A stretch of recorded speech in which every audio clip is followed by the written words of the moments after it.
กับสบายดีพ่อแม่พี่น้องมื้อนี้มาพบกับบ่าวแหล่สายบุญเส้นเก่าเส้นเดิมพ่อแม่พี่น้องเอ้ยหลังจากบ่าวแหล่เอาเบิ่งคลิปบ่าวเตียงทองเนาะเออมันเป็นตอนกลางคืนก็ย้านพ่อแม่พี่น้องบ่เห็นคลิปที่บ่าวแหล่ให้เบิ่งเดี๋ยวบ่าวแหล่สิเบิ่งให้พี่น้องเบิ่งคลิปจากบ่าวประธานป้องเด้อพ่อแม่พี่น้องเด้อเดี๋ยวบ่าวแหล่สิให้เบิ่งเป็นตัวอย่างว่าเพิ่นสูญเสียอย่างแน่คือว่าเงินคำกำแก้วกับไหม้เนาะไหม้เบิดเป็นครึ่งหนึงแล้วก็บัตรเติมงอกเติมเงินหลายๆอย่างเฮาเข้ามาส่งคลิปกันเลยเนาะโคตรตัวเลขมันได้อยู่เป็นมาตั้งเก้าปะตั้งเก้าแล้วได้อยู่ลองเพราะว่ามันยังมีกองอยู่ส่วนที่ยังโคตรอะไรแรกอะไรเนาะโคตรอะไรแล้วด้วยไฟไหม้เราชอบไฟไหม้เนี่ยไฟไหม้ไฟลวกแหละนี่เลยมันบ่ได้อย่างไรร้ายมันเงินได้พ่อแม่พี่น้องเอ้ยที่ว่าใหม่มันโตนี่นะที่เป็นห้างของอาจจะชื่อเป็นห้างของชาวแก้วเป็นพี่น้องก็คือลูกกระตุ้นคนที่พอยังจะพูดว่าเป็น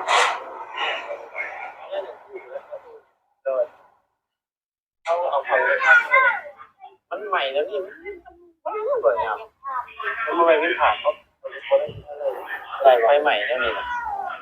เขาลงกินไปก่อนนะอาจจะได้กับผม50ก็ได้จะถามเพิ่งก็ได้จะถามเพิ่งต้องกล้าเพิ่งตามเพิ่งปุ๋ยหล่าไว้เพิ่นว่าให้เก็บไว้ก่อนพ่อแม่พี่น้องเนาะเงินเนาะเพิ่นว่าให้เก็บไว้ก่อนถ้าว่าธนาคารบ่ให้เปลี่ยนก็เปลี่ยนได้ถ้าว่าธนาคารบ่ให้เปลี่ยนก็ทิ้งซื่อๆพ่อแม่พี่น้องเอ้ยใหม่ดีเนาะไอ้แบบแล้วเขาขอได้ป่ะแต่ว่าที่เคยเป็นคนถามมันได้คืออะไรคนแต่เขาผมก็เพราะว่าให้ใหม่ก็คือไปยื่นแต่กลับคืนธนาคารรวมได้บอสหรือว่าจะได้เก็บไปก่อนก็ได้เอาลงเพราะว่าเขาได้อยู่มันมีตัวเลขเลยว่าจะอะไรเขาขูดตัวเลขมันจะได้อยู่บัตรเติมเงินน่ะใหม่แต่ขอบมันถ้าขูดเอาตัวเลขมันก็ได้พ่อแม่พี่น้องมันบ่ได้ใหม่เบิดเด้แต่กับโบตากมันเองก่อนแต่ว่านอนนั้นขูดแล้วเปื่อยไปน้ำได้ยังล่ะยังอันนั้นล่ะเอาไปมึงก็ปึ๊บใครไปอยู่ก็ใครไปคนที่มันเสียงค่าตัดเช่ก็ถึงน้ำมันเนาะออกไปเลยเนาะมันหลดพวกแค่กับนี่นะเนี่ยพานี่ก็ซ้ำเชื่อเพื่อนกันเล่นพี่น้องพวกของลงกระดาษน้ำมันรถจักรน้ำมันรถไทยคือกระเชไปนี่สบายนี่ล่ะเห็นฝ่ายเห็นอยู่มีเบายาวแล้วก็ประธานป้องแชนแนลพี่น้องไปถ่ายเนาะมันสูญเสียขั้นยิ่งใหญ่เบื่อเด้พี่น้องเด้ขยายโดนก็โตไทยบู๊เนาะแม่โตไทยบู๊เอาแล้วนี่นะอันนี้เงินที่ส่วนนึงนี่นะ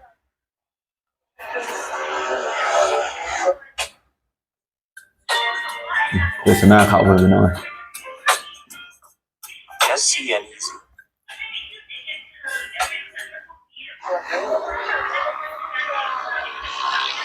ถือในช่วงที่แบบว่าศาสตร์น้ำท่านนั่นเนาะแต่ว่าท่านนี่นั่นไหลไปเลยเมื่อคืนนี่ทีมงานบ่าวเตียงทองก็เต็มอยู่นั่นเลยพี่น้อง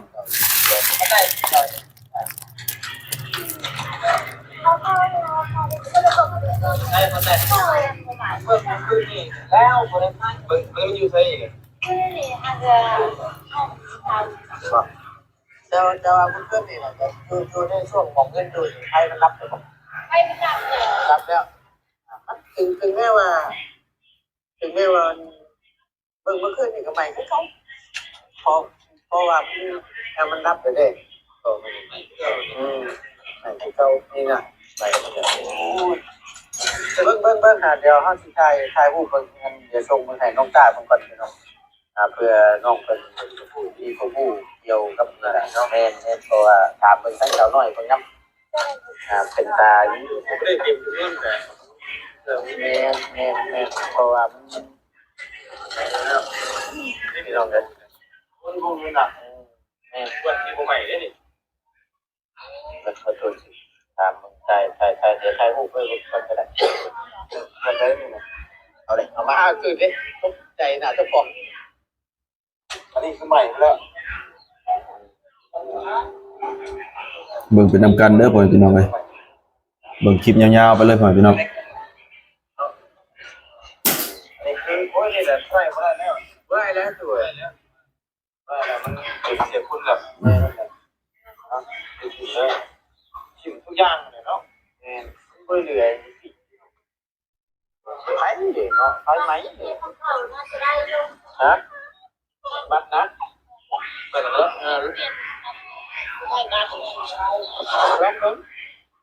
ลองเบิ่งบัดแม่ลองเบิ่งเพราะว่ามันจะมีกำลังใบเลย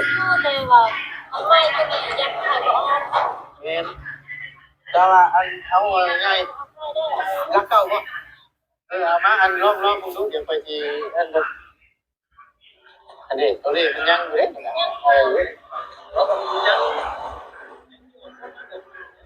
แม่นี่นะนี่ยังอยู่เอากระตื้มอยู่บันนึงนี่ได้ ได้อยู่นี่ตัวนี้มันยังครบอยู่นี่บัดจะคนไหนนี่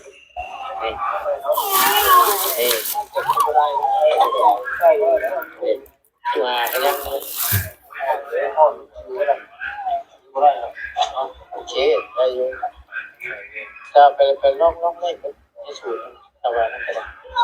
หลายอย่างทำให้ครับเดี๋ยวว่าตัวจีที่ว่าแต่ว่าต่างเด็กมันเริ่มนี่มันเปื่อยแล้วนี่มันสูบไม่ได้ใช่ไหมมันนอนเลยนะแต่ว่าต้องรอเด็กกันไป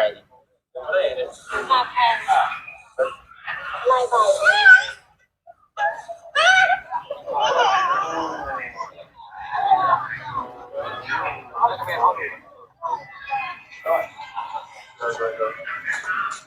ส่วนเวลาที่เที่ยวยังไงก็ไม่โอเคเนาะพ่อพี่น้องเนาะถึงว่าเอาบ่ได้ไปถ่ายคลิปอยู่บ้านเพิ่นก็ยากพ่อพี่น้องแต่เฮาเป็นกระบอกเสียงซอยกันพ่อพี่น้องเนาะสำหรับการซอยเรือพ่อพี่น้อง